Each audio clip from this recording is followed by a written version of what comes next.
সরকার পতনের পর বিক্ষুব্ধ ছাত্র জনতার হাত থেকে বাঁচতে এক অভিনব পদ্ধতিতে পালিয়েছেন নেপালের দুর্নীতিগ্রস্ত নেতা মন্ত্রীরা।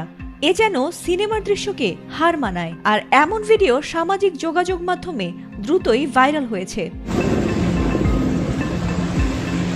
ভিডিওতে দেখা গেছে দেশটির মন্ত্রী এবং তাদের পরিবারের সদস্যরা একটি সেনা হেলিকপ্টার থেকে ফেলা দড়ি আঁকড়ে ধরে পালাচ্ছেন, আর নিচে উত্তেজিত জনতা বিদ্রূপ ছুড়ে দিচ্ছিলেন বারবার। আর এমন অভিনব দৃশ্যটি যেন কোনো মতেই মিস করতে চাইছিলেন না নেপালের তরুণরা। তারা দ্রুতই দৃশ্যটি ধারণ করে আপলোড করে দেয় সামাজিক যোগাযোগ মাধ্যমগুলোতে, আর তাতে যেন দাবানলের মতো ভিডিওটি ছড়িয়ে পড়ে নেট দুনিয়ায়।